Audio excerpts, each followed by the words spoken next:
Tes SKB Bidan CPNS tahun 2024. Soal 36-55. Soal nomor 36, apa yang dimaksud dengan kesehatan reproduksi dalam Undang-Undang Nomor 4 Tahun 2019?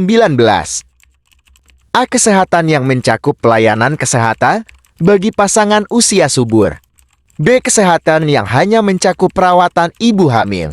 C. Kesehatan yang terkait dengan kebijakan kelahiran. D. Kesehatan yang hanya mencakup anak-anak. E. Kesehatan yang hanya berfokus pada penyakit kelamin. Tuliskan dan cocokkan jawabanmu.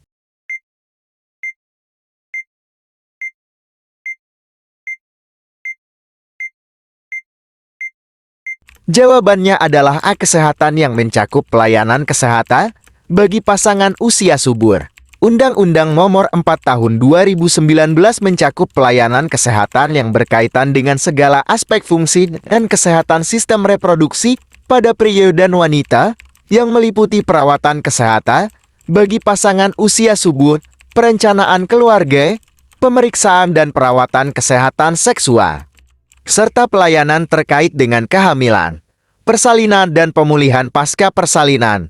Kesehatan reproduksi juga meliputi pencegahan penyakit menular seksual dan edukasi tentang kesehatan seksual. Soal nomor 37, bagaimana Undang-Undang Nomor 4 Tahun 2019 mendukung partisipasi aktif masyarakat dalam program kesehatan ibu dan anak? A. Dengan membatasi akses ke layanan kesehatan bagi masyarakat kurang mampu. B. Dengan memberikan subsidi khusus untuk rumah sakit swasta. C. Dengan membiarkan masyarakat memilih layanan kesehatan tanpa panduan.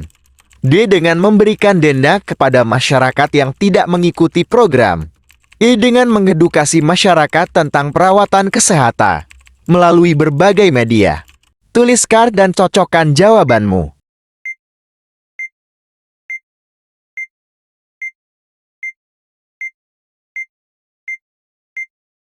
Jawabannya adalah E. Dengan mengedukasi masyarakat tentang perawatan kesehatan melalui berbagai media. Undang-Undang Nomor 4 Tahun 2019 mendukung partisipasi aktif masyarakat dalam program kesehatan ibu dan anak dengan cara memberikan edukasi dan informasi yang cukup mengenai perawatan kesehatan, termasuk melalui berbagai seluruh media. Hal ini bertujuan untuk meningkatkan kesadaran, pemahaman, dan partisipasi masyarakat dalam menjaga kesehatan ibu dan anak. Edukasi ini mencakup informasi mengenai pentingnya perawatan antenatal, imunisasi, gizi yang tepat, dan lainnya. Soal nomor 38, Undang-Undang Nomor 4 Tahun 2019 menekankan pentingnya pendidikan kesehatan bagi masyarakat. Apa tujuan dari pendidikan ini? A. Untuk mengurangi ketergantungan pada obat-obatan. B. Untuk meningkatkan pemahaman masyarakat tentang pentingnya perawatan kesehatan ibu dan anak. C. Untuk mengurangi jumlah fasilitas kesehatan yang dibangun. D. Untuk menurunkan kualitas hidup masyarakat. E. Untuk meminimalisir kebutuhan akan tenaga medis. Tuliskan dan cocokkan jawabanmu.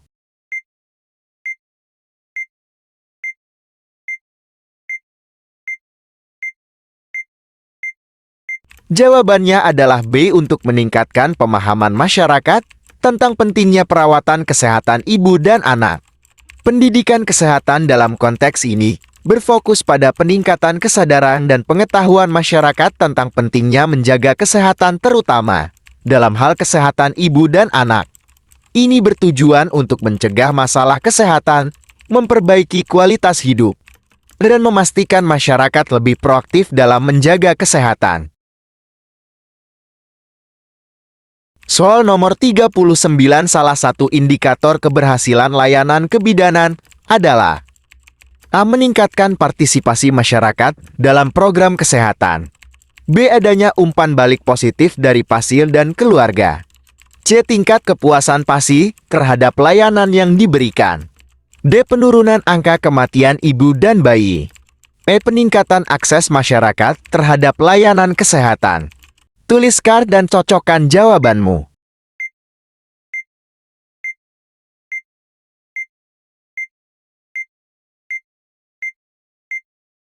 Jawabannya adalah D. Penurunan angka kematian ibu dan bayi. Salah satu indikator keberhasilan layanan kebidanan yang paling penting adalah penurunan angka kematian ibu dan bayi. Ini mencerminkan kualitas pelayanan kebidanan yang diberikan termasuk perawatan selama kehamilan, persalinan, dan pasca persalinan, beserta efektivitas intervensi medis dan upaya pencegahan komplikasi yang dapat membahayakan ibu dan bayi. Penurunan angka kematian ibu dan bayi adalah tujuan utama dalam layanan kesehatan ibu dan anak. Soal nomor 40 dalam melakukan praktik kebidanan. Bidan harus mampu melakukan deteksi dini komplikasi.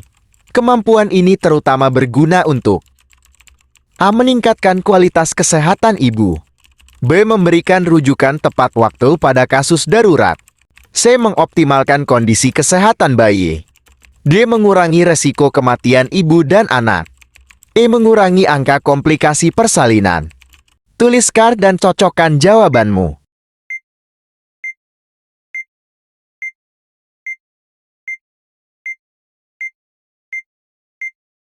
Jawabannya adalah D. Mengurangi resiko kematian ibu dan anak.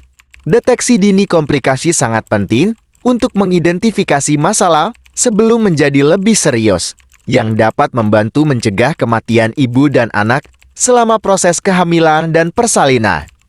Meskipun semua pilihan lainnya juga penting dalam konteks pelayanan kebidanan, fokus utama dari deteksi dini adalah pada upaya penyelamatan nyawa. Soal nomor 41, seorang bidan sedang menangani pasien dengan latar belakang budaya yang berbeda. Bagaimana bidan dapat menjaga komunikasi yang efektif dalam situasi ini? A. Menggunakan pendekatan yang sensitif terhadap perbedaan bahasa dan budaya. B. Mengajak anggota keluarga yang relevan untuk terlibat dalam diskusi jika diperlukan. C. Mengadaptasi gaya komunikasi sesuai dengan preferensi pasien. D. Mendorong dialog terbuka untuk memperjelas harapan dan kebutuhan pasien. E. Menghormati nilai dan kepercayaan budaya pasien dalam setiap tahap pelayanan. Tuliskan dan cocokkan jawabanmu.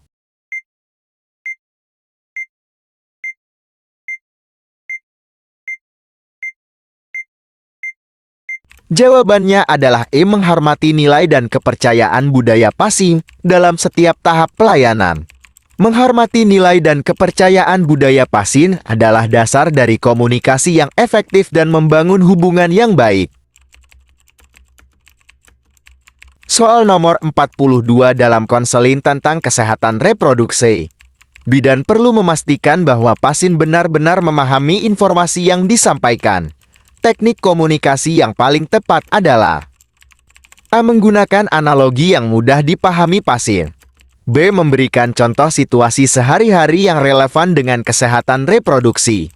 C. Menggunakan teknik tecahbas, meminta pasien mengulangi informasi yang disampaikan. D. Menyediakan materi edukasi yang bisa dibawa pulang oleh pasien. I. Mengajukan pertanyaan terbuka untuk menilai pemahaman pasien. Tuliskan dan cocokkan jawabanmu.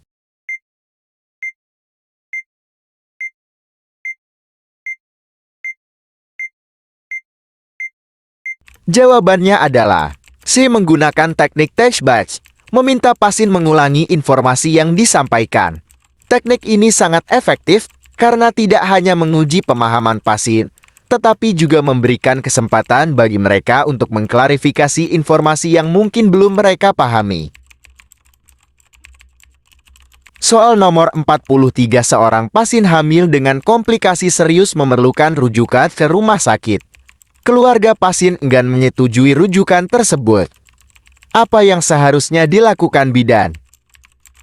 A. Melibatkan keluarga dalam proses pengambilan keputusan secara transparan. B. Memberikan penjelasan yang lebih mendalam agar keluarga memahami pentingnya rujukan. C. Mengajak pasien dan keluarganya untuk mempertimbangkan keselamatan sebagai prioritas. D. Memberikan rekomendasi terbaik kepada pasien sambil tetap menghormati keputusan akhir. I. Menjelaskan dengan detail resiko yang dapat terjadi jika tidak dilakukan rujukan. Tuliskan dan cocokkan jawabanmu.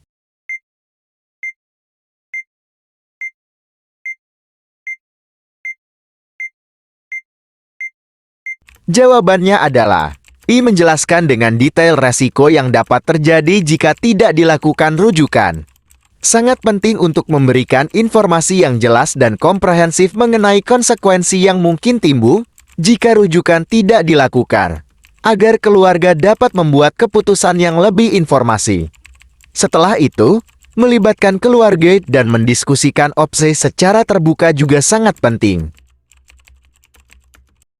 Soal nomor 44, ketika menghadapi situasi di mana bidan harus memilih antara menjaga keyakinan pribadinya atau menyelamatkan pasien, apa yang harus menjadi prioritas?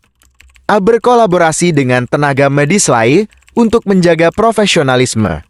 B. Mengutamakan keselamatan dan kesehatan pasien sesuai dengan standar medis. C. Mencari solusi yang memenuhi standar medis tanpa melanggar keyakinan pribadi. D. Berkoordinasi dengan pasien untuk memastikan mereka mendapatkan perawatan terbaik. E. Memberikan layanan medis terbaik sambil tetap menghargai keyakinan pribadi. Tuliskan dan cocokkan jawabanmu.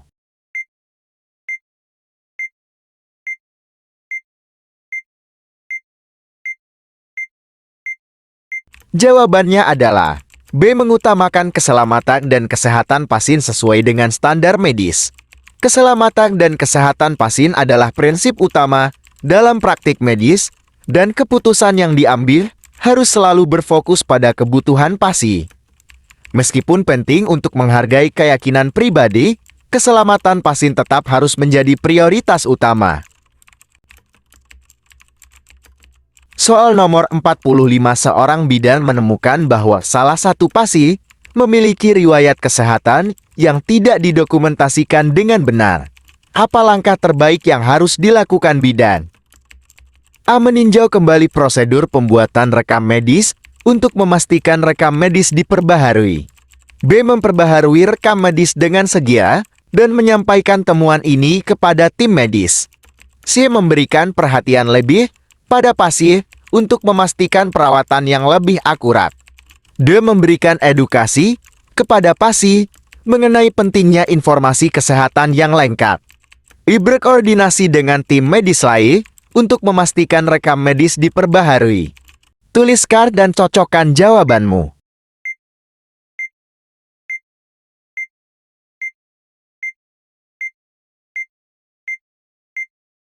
Jawabannya adalah B. Memperbaharui rekam medis dengan segera dan menyampaikan temuan ini kepada tim medis.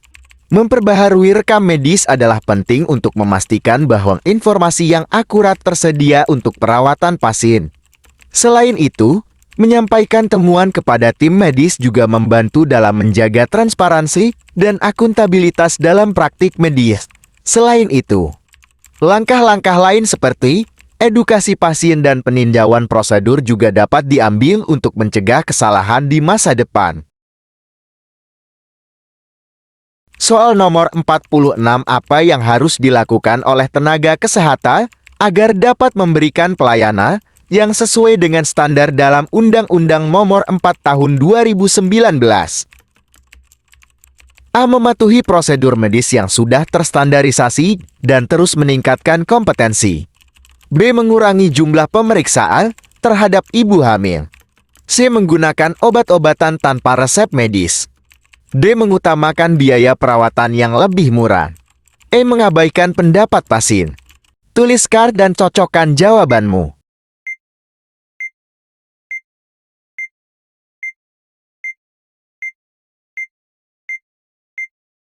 Jawabannya adalah A. Mematuhi prosedur medis yang sudah terstandarisasi dan terus meningkatkan kompetensi. Undang-Undang Nomor 4 Tahun 2019 Tenaga Kesehatan diharapkan untuk memberikan layanan yang sesuai dengan standar yang telah ditetapkan. Hal ini mencakup kepatuhan terhadap prosedur medis yang telah terstandarisasi dan upaya peningkatan kompetensi secara berkelanjutan.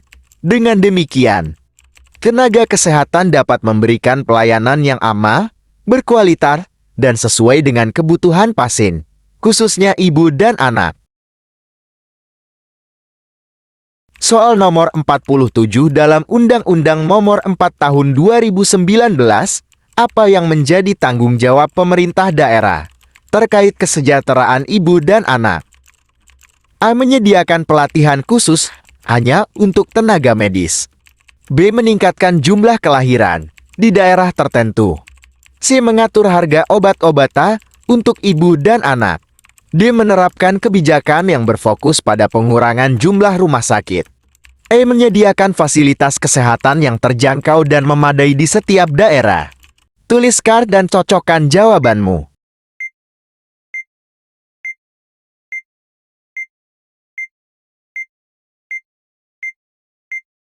Jawabannya adalah E. Menyediakan fasilitas kesehatan yang terjangkau dan memadai di setiap daerah.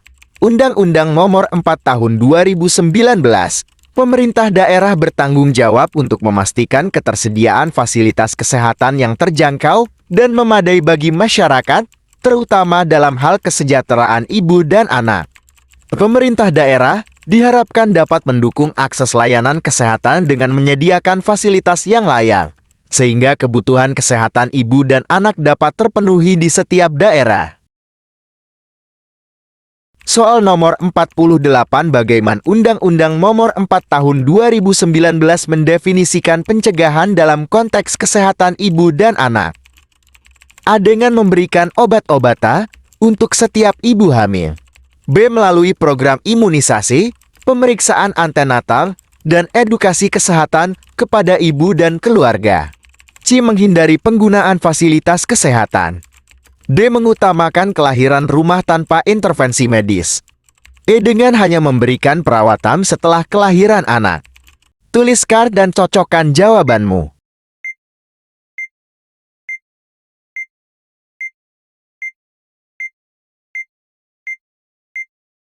Jawabannya adalah B. Melalui program imunisasi, pemeriksaan antenatal, dan edukasi kesehatan kepada ibu dan keluarga. Dalam Undang-Undang Nomor 4 Tahun 2019 mendefinisikan pencegahan dalam konteks kesehatan ibu dan anak sebagai upaya yang mencakup program imunisasi, pemeriksaan antenatal sebelum kelahiran, dan edukasi kesehatan kepada ibu serta keluarganya. Pencegahan ini bertujuan untuk mengurangi resiko kesehatan bagi ibu dan anak dengan tindakan-tindakan yang bersifat preventif, sehingga komplikasi dan masalah kesehatan dapat diminimalkan sejak dini. Soal nomor 49, peran bidan dalam promosi kesehatan masyarakat mencakup: A. Mengajarkan tentang kebersihan pribadi dan lingkungan. B. Memberikan edukasi tentang pentingnya imunisasi pada bayi.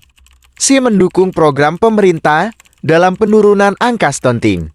D. Menggalang kesadaran masyarakat tentang kesehatan reproduksi. E. Meningkatkan kesadaran akan pentingnya pemeriksaan kesehatan rutin. Tuliskan dan cocokkan jawabanmu.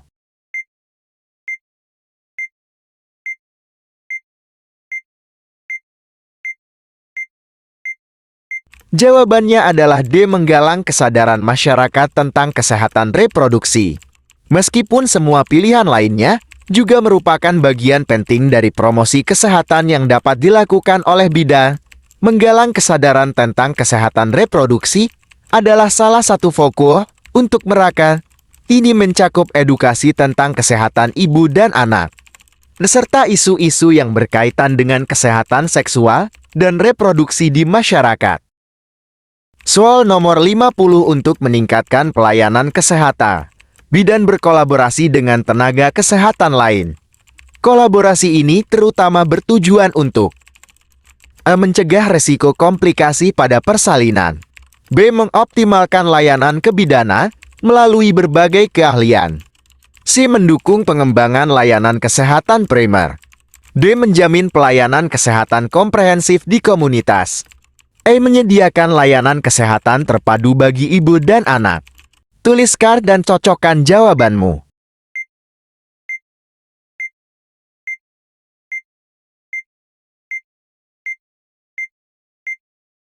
Jawabannya adalah E. Menyediakan layanan kesehatan terpadu bagi ibu dan anak.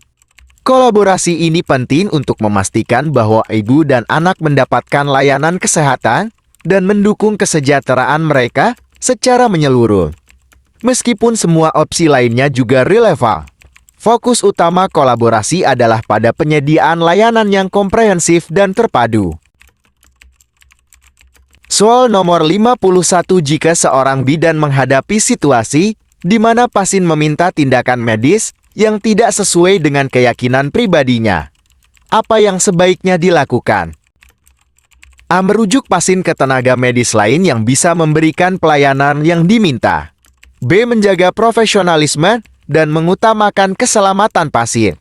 C. Berdiskusi dengan pasien untuk mencari solusi yang memenuhi kebutuhan medis. D. Menawarkan alternatif layanan yang masih sesuai dengan standar medis dan keyakinan pasien. E. Menghormati permintaan pasien dan memberikan informasi lengkap. Tuliskan dan cocokkan jawabanmu.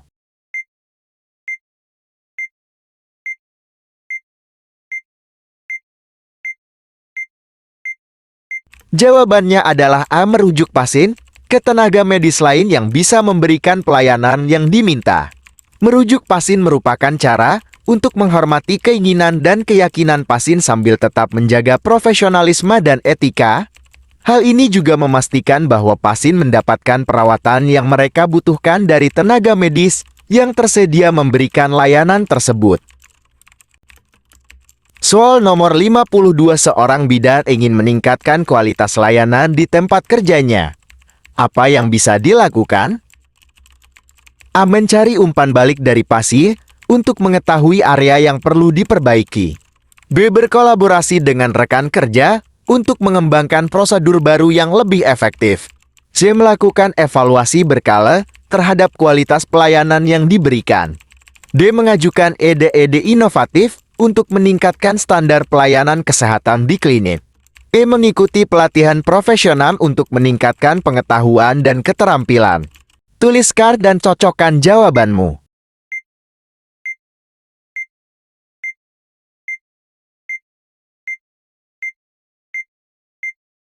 Jawabannya adalah E. Mengikuti pelatihan profesional untuk meningkatkan pengetahuan dan keterampilan. Pada semua jawaban yang disebutkan memiliki nilai yang penting.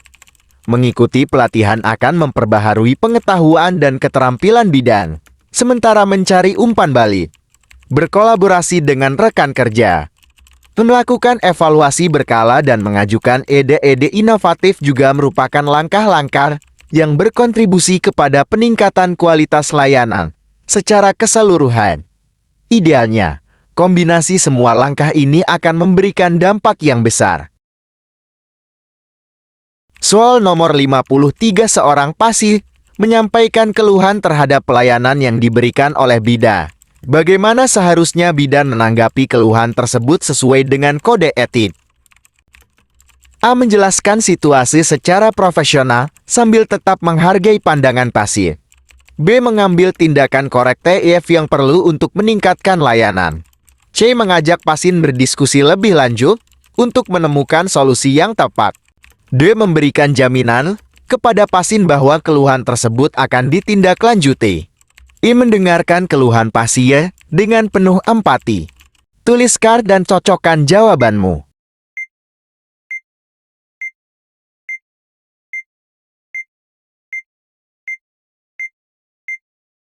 Jawabannya adalah I. Mendengarkan keluhan pasien dengan penuh empati. Mendengarkan dengan empati adalah langkah pertama yang penting untuk memahami perspektif pasien dan menunjukkan bahwa mereka dihargai. Setelah itu, langkah-langkah lain seperti menjelaskan situasi, mengambil tindakan korektif atau berdiskusi lebih lanjut dapat diambil untuk menanggapi keluhan dengan lebih efektif. Soal nomor 54, salah satu tanggung jawab bidan dalam pemberdayaan masyarakat adalah A. Mendidik komunitas tentang tanda bahaya dalam kehamilan. B. Mendorong keterlibatan aktif keluarga dalam perawatan ibu hamil. C. Melibatkan masyarakat dalam kegiatan kesehatan ibu dan anak. D. Mendukung program kesehatan berbasis komunitas. E. Mengadvokasi pentingnya pemeriksaan kesehatan berkala. Tuliskan dan cocokkan jawabanmu.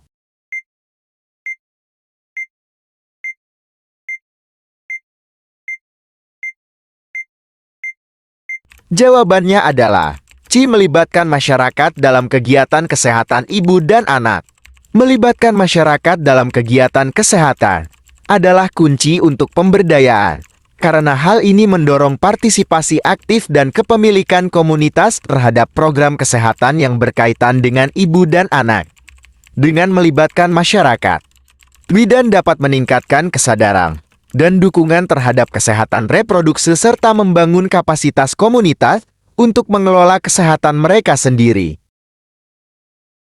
Soal nomor 55, salah satu aspek yang penting dalam etika profesi bidan menurut Undang-Undang Nomor 4 Tahun 2019 adalah A. Menjaga hubungan baik dengan keluarga pasien.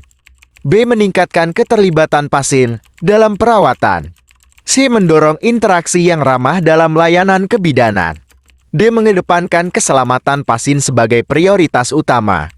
E. Menghormati kerahasiaan setiap informasi pasien. Tuliskan dan cocokkan jawabanmu.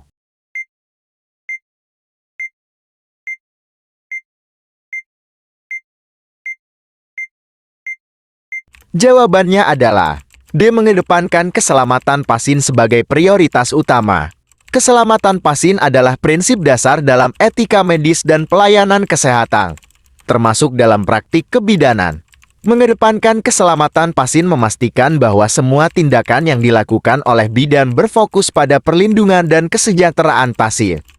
Meskipun aspek lain seperti menghormati kerahasiaan, menjaga hubungan baik, meningkatkan keterlibatan, dan mendorong interaksi ramah juga penting, keselamatan pasien tetap menjadi prioritas utama. Good luck!